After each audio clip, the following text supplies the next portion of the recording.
Good evening, good morning, good night. Whatever the case may be, sit back, relax, and listen to the soothing voice of the one and only Coach Hughes. It's me. It's me.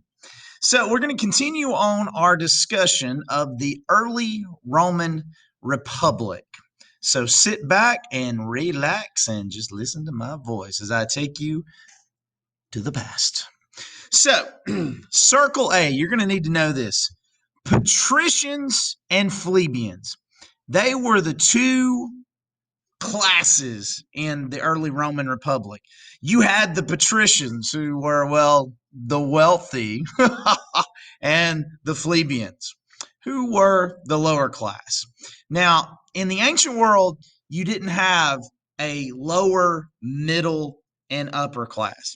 It was really the haves or the have nots. In this case, the haves would be the patricians, the wealthy landowners, as we discussed in section 1.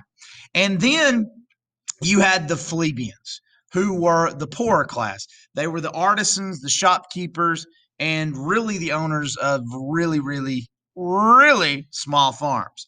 They were the two classes of people in Rome. Now, within Rome, the plebeians, also known as the common people, worked for change because they were the have-nots. Only the city's patricians, though, could be elected to rule the Rome. So here's what you had. You had the patricians making all the laws, saying what could and could not be done. And then you had the plebeians who wanted change. They wanted to make a difference so they could change their lives. But keep in mind, it was only the elite, the patricians, that could, in fact, be elected and actually change what was going on. Now, the plebeians, they challenged the class system. They challenged the patricians. They wanted change. They wanted to say so. So they did what a lot of people do even in today's society. They went on strike. They wanted the patricians to know that, hey, we may be the poor class, but we are the get my hands dirty. We are the ones that make life easy for you. So they went on strike. They wanted to show the patricians just how much they actually needed the plebeians. Now, the Romans allowed the plebeians to set up their own legislative council called the Council of Plebes after the strike. Circle C. This is really important for a couple of reasons. The patricians, they kind of realized we actually need these guys because they do a lot of the dirty work. They do the hands-on kind of stuff that we need to be done, quite frankly. So they said, you know what? We're going to change. You have opened our eyes. We are going to let you create a council of plebes. And we are going to let you, yes, you, make decisions. But you have to be very curious. You have to be very cautious in this. Because remember, the patricians, they were elected, they make all the rules. So what the patricians were actually doing here is they were manipulating the plebes. Oh yeah, you guys are important. We need you. We absolutely do. You know what we're going to do? We're going to let you make the laws. We're going to let you have a voice, a say so. Now, this was kind of important to the plebes. They were like, yes, we got a voice. We got to say so. But did they really? When the plebeians elected a council, the patricians, they changed the government. They modified it to where, yes, you got a voice. Yes, yeah, we'll hear you. Okay, good. Thumbs up. Okay. But anything that they brought to the table, the patricians never followed through with. It was just a mouthpiece for the plebeians to kind of work out their aggressions. But anything that the council came up with, the patricians completely ignored because they themselves, the elite, was in charge. Now, top government officials were called consuls, circle E. Another important group of officials were called the praetors. They were also what you would refer to in today's society as the judges. Now, circle F, put a star by it because this may be the most important note that you take today. The Senate, the Roman Senate, the patricians, the elite, was the most important lawmaking body in all of the Roman Republic. Another important legislative body was the Assembly of the Centuries, but it was the Senate to be what Rome became known for, basically. It was the top, the most important lawmaking body. So make sure that you know that the Senate, made up of the patricians, was the most important lawmaking body. Now, the plebeians continued to be unhappy that they did not have any say within the government. Even though they have the council, they're not dumb. Over time, they realized, hey, we keep coming to you guys and we tell you our complaints. We tell you what needs to be changed. We tell you what we need, and nothing ever gets done. It's that manipulation of the Senate, manipulation of the patricians that kind of sweep the council of the plebes and the plebeians under the rugs. But the plebeians are not dumb by any means. They realize, hey, we keep bringing this stuff to you guys and nothing gets done. Nothing gets said about it. So the city's leaders knew we're going to have to compromise to some degree, or the plebeians might rise up and really overthrow the government. Because remember, the plebeians are in the poorer class, and they are a lot more population wise, more of the plebeians than they are the patricians.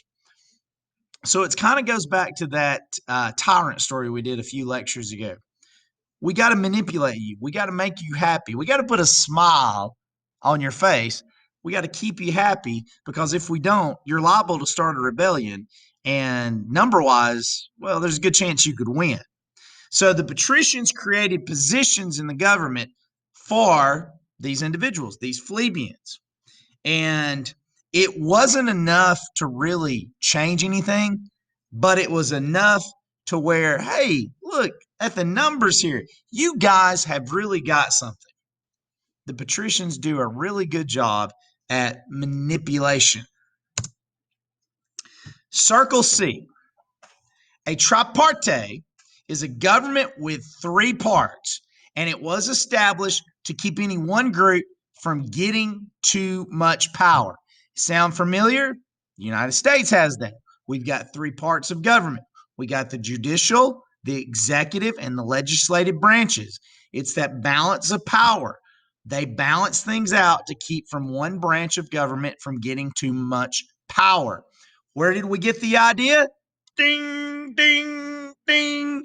Right here in the early Roman republics, where we got the idea. We borrowed that idea when we were writing our Constitution.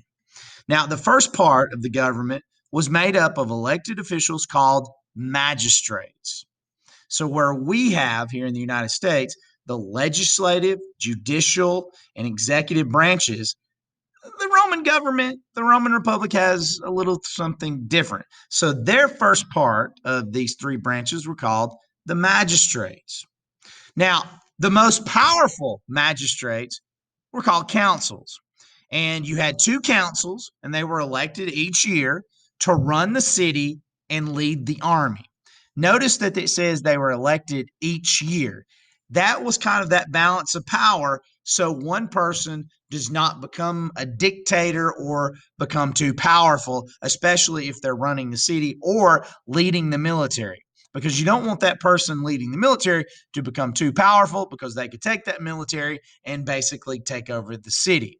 Now, the councils got advice, though, from the Roman Senate, the patriarchs, okay? The patricians, those highly elite individuals. The Senate, again, was a council of wealthy, powerful citizens who, once you got to be a senator, you were a senator for life. No term limits there. Once you became a senator, you were there until you were killed or died. Now, the magistrates who finished their one-year term, earned a seat on the Senate. So the Senate gained more power and more people as time passed, because all you had to do, serve your year as a magistrate, and then you were a senator for life. Now, the third branch of government had two parts. The first branch was made up of the assemblies, and the assemblies are the elected magistrates who ran the city of Rome. Now, the second branch was a group of officials called the tribunes. And Circle J, the tribunes had a special power. They had the power to veto or prohibit the actions by the government. And Circle K, veto basically means to forbid in Latin. It's an ancient Roman language term there. So this was a pretty good power. So if the government came up with something, the tribunes actually said, nope, don't like it, veto, out of the question. And it was kind of off the table. It was done away with. It was forbidden. Now, Circle A, I mentioned this a few slides ago, but checks and balances existed to kind of balance things out, to even it out. So no one branch or one type of government becomes overly powerful. It's to keep everybody in check. Some officials had the power to block actions by other officials. You had veto power. You had other things to kind of keep a level playing field. Now, action could be stalled if people, could not work together. And we see a lot of that in 2020 and 2021 now. When an agreement was reached, Rome worked strongly and efficiently. Imagine that. When people worked together and they could negotiate, they could work out their arguments, agreements were made. Rome, strong 24-inch pythons there. They could work out any disagreement. Now, at first, Rome's laws, were not written down. This is very typical in any ancient society. People thought that, hey, it was not fair to be charged by laws they didn't know existed.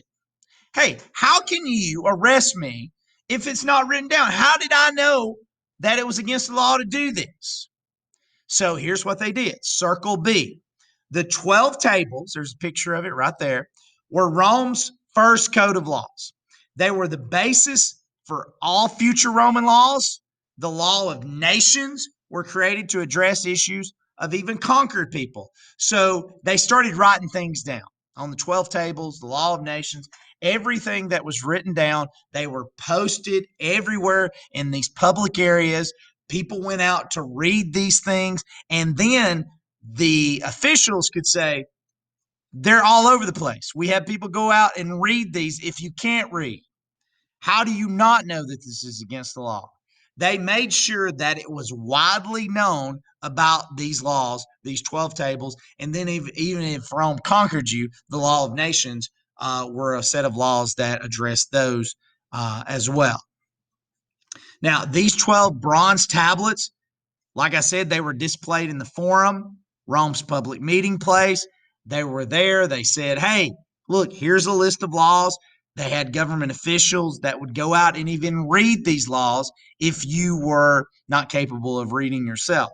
Although Rome's laws continued to make laws, the law of the 12 tables remained the basis of Roman laws for many, many years. Now, Circle E. Talking about the Forum, this is where the 12 tables were displayed. It was the heart of Rome. All the important government buildings were there. Religious temples were there. It was also the main meeting place for Roman citizens to gather, to gossip, to discuss what was going on. The Forum was used as a public forum for speeches, for shopping and entertainment. Circle F, Circle E, both of these things are going to be on the quiz. Both of these things are going to be on the test. So this was almost your typical Walmart for today, because people can go there. They could give speeches technically. They shop. People are entertained at Walmart. You could say that Walmart is a modern day version of the Forum to some degree. All right. That concludes section 2, chapter 10. Hopefully, you learned just a little something about the early Roman Republic. Until next time, God bless, take care, and study these notes.